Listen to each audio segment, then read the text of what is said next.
All right, this is an attempt on my part to use some technology here and make up for the fact that we cannot meet this evening, October 31st. I will start by wishing that all of my fellow members of this class were as fortunate as I in terms of this storm. I was very lucky and suffered almost no negative effects, and I hope the same is true for you and your families. In an effort to capture some of what we're losing by missing class this evening, I thought I would go over a few of the questions that people submitted as possible quiz questions for today. I picked out 8 that I thought were particularly good in terms of inviting higher level thinking about the text in question. And so what I'm going to do is I'm going to read these questions. You can find them. I've put these 8 into a document probably called Orwell Quiz Questions in the Canvas space. So I'm going to read the question and then talk a little bit about why I thought it was a good question, or possibly try and answer the question myself. So start with the one from Marina, who had said, how did the way in which the narrator was treated in school affect his view of himself and of his life when he was older? And the reason I thought this was such a good question is because I think it gets at the central point of the essay, what Orwell was doing, why he wrote the essay. And I think he wrote it because he understands education as a kind of identity work. The person he turned into is a consequence of certain events in his life, and his experience at St. Cyprian were no small part of those events. And so I think it would make for a very interesting question to try to answer. I suspect answering it would take a lot longer than the space that you would actually have in a quiz question. Lindsay says, based on your knowledge and understanding of Orwell's essay, why do you think he chose a line from this William Blake poem as his title? What did he hope to convey through his use of this line? So first off, I suspect not too many people beyond Lindsay realize that the title came from a William Blake poem. And then Lindsay was nice enough to provide the stanza from which it came, so I will read that. Old John with white hair does laugh away care, sitting under the oak among the old folk. They laugh at our play, and soon they all say, such were the joys when we all, girls and boys, in our youth time were seen on the echoing green. So I think Orwell chose that line because the poem, the William Blake poem, is similar to his essay in many ways, in that it depicts people at a mature age looking upon themselves as younger people. And as I've mentioned before in my comments about intellectual property, all cultural objects are made out of pre-existing cultural objects. So when we talk about literary allusions, the fact that Orwell uses the title from a pre-existing poem for the title of his essay, I think that's one of the things that is going on.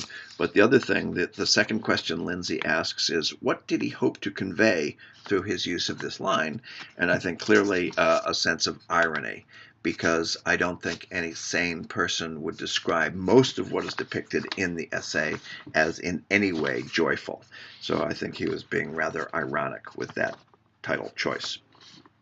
Tara asks, if NCLB were in place when Orwell was in schooling, what would be different about how he tells his story? Would it be as rich with details and imagination, or would it be more straightforward, like how Mr. Gradgrind is? And I think this is a great question because, in effect, I see it as a meta question. Because it's asking us to consider what are the effects of this sort of educational experience upon him. And I tried to do this earlier in Google Hangouts online, and that would have enabled me to then switch the camera to a YouTube clip. And so what I did was I had queued up the YouTube clip from the Pink Floyd video about All We Are Bricks in the Wall. And so that seemed relevant here because it's depicting a kind of education, much like the grad grind school, much like Flip and Sambo, in which a child is being derided for writing poetry in class, and instead they want to just get back to the facts, like an acre is so many yards on a side. And so that caused me to wonder, well, why, if this education is so damaging and stultifying, did it produce a Roger Waters who produced the very lyrics that are being ridiculed as poetry in that video? Why, if the St. Cyprian's education is so debilitating and crushing, do we get a George Orwell who is so creative and so successful? So it's possible that creativity will out no matter what, so that it cannot suppress the likes of an Orwell or a Roger Waters. It's possible that a more welcoming system, we would have more people as creative as George Orwell and Roger Waters. But on the other hand, it quite could be that the more sort of restricting and debilitating the educational system, the more a creative person will work to develop their own creativity.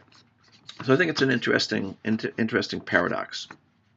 Jackie says, towards the end of his piece, Orwell proposes a question after his recollections of his times at St. Cyprian's, asking, quote, whether it is still normal for a school child to live for years amid irrational terrors and lunatic misunderstandings. In 3 to 7 sentences, answer the question in terms of the education system today, considering the accountability movement, NCLB, teaching to test, and dogmatic lesson plans. And so I think that's a great question because of the way that it invites you, the reader, to think about your own experiences, whether it is still normal for school children to live years amid irrational terrors and lunatic misunderstandings. I doubt that any one of us had an educational experience anything like George Orwell's or the one in Mr. Gradgrind's school. But based upon your own experience, what do you think? Is school a place that sort of fosters lunatic misunderstandings? And is it, particularly with things like NCLB, accountability movement, teaching to the test, dogmatic lesson plans, are they more likely to create these irrational terrors and lunatic misunderstandings?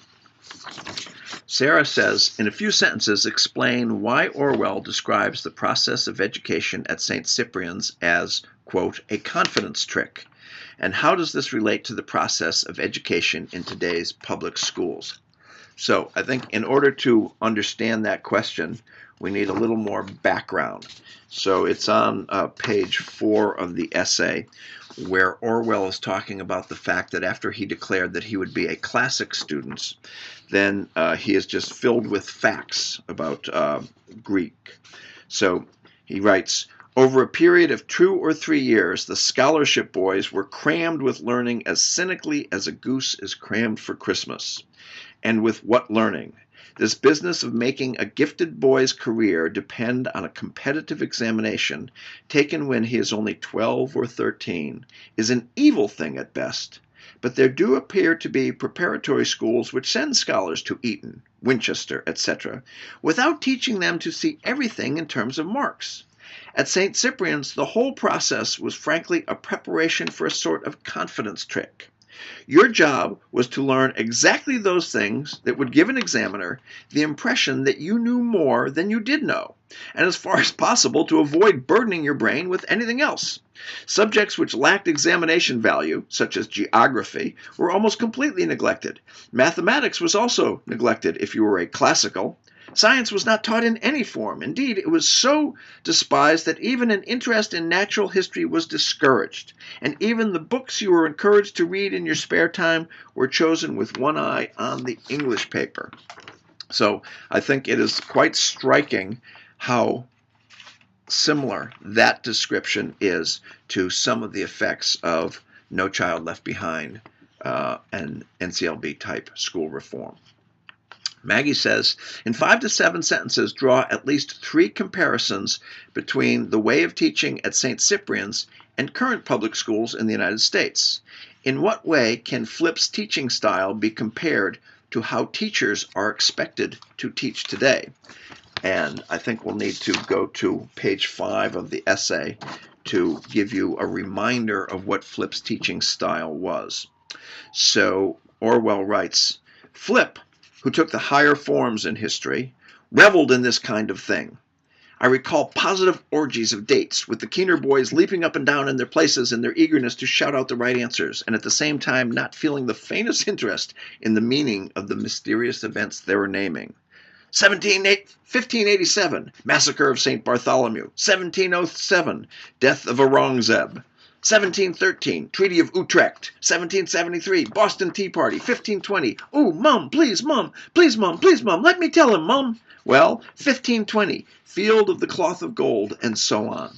So this orgy of dates that Orwell describes is something that also could be a consequence of NCLB type reforms. But if you think about it, if NCLB is just testing in math and English, and my guess is in the English it's not so much in facts about English literature, it's probably more about correctness, identifying grammar errors or reading comprehension, there may not be such an emphasis upon facts. But I thought that was an interesting question. Ed says, describe one advantage of the St. Cyprian school that George Orwell describes in Such Were the Joys. Describe one disadvantage of the school. Then analyze how modern school systems still resemble aspects of St. Cyprian. So I thought this was interesting and very challenging because as I tried to think of one advantage of the St. Cyprian school, I'm scratching my head and thinking, well, did Orwell describe anything that was an advantage? And I guess if I were really pushed, I might come up with it builds character, to which I might say, well, with that kind of character, who needs masochism or sadism? But in terms of the disadvantages, Orwell certainly depicted many that were sort of cruel and unusual punishment. And then analyze how modern school systems still resemble aspects of St. Cyprian. I think the cruelty that students might experience now would not be quite so overt. The bullying would not be so much on the part of the teachers. There's still plenty of bullying, kids upon kids. But I think it makes for an interesting question. Are there any advantages to the St. Cyprian style education? And then finally, Leslie says, Orwell states that it is, quote, difficult for a child to realize that a school is primarily a commercial venture. A child believes that the school exists to educate, and that the schoolmaster disciplines him either for his own good or from a love of bullying, unquote. How is this similar to the education system depicted in Hard Times, particularly through Louisa's perspective? Have you encountered a similar realization in your own educational experience? So I particularly like this question because it's inviting you, the answerer, to connect three texts or two texts and your personal experience. So the whole idea that school is primarily a commercial venture, that is very nicely and sort of succinctly depicted in Orwell's case, where certain kids are given scholarships in hopes that they will perform in such a way that this would then draw more students to the school, because these are, although they're called preparatory schools, these are private and rather expensive schools. So certain kids are given the opportunity to have access to this privileged education in hopes that they will end up being star students and turn out to be good advertisements. So I think there are connections. They're not quite direct, but there are rather indirect connections between that and the commercial venture which NCLB seems to be making of public schools. That somehow by making market forces be at play, we're going to make certain schools very successful. And then the success of this school is an advertisement to get parents to send their kids to that school, and the failure of another school is an advertisement for it to collapse and be shut down or taken over. And then this connection between the depiction of education as a commercial venture in Hard Times and in Such Were the Joys, and then connect it to your own experiences as people who have for some of your education be subjected to NCLB type school reforms, I think makes for a fascinating opportunity to engage in some very rich higher level thinking.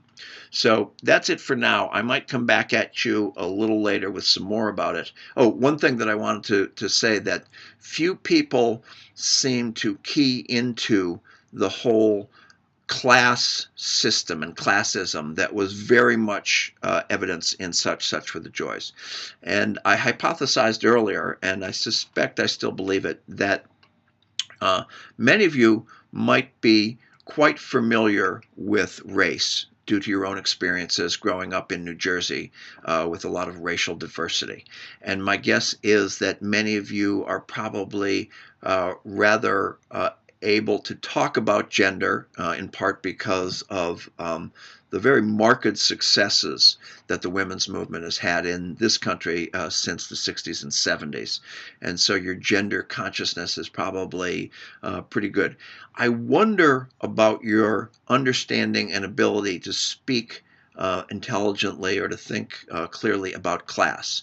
And it is in part, I think, because unlike Britain, as depicted in Hard Times and as depicted in Such Were the Joys, the class system in America is probably not quite so clearly stratified. And you also have probably been led to believe that America is a country in which there's no such thing as class.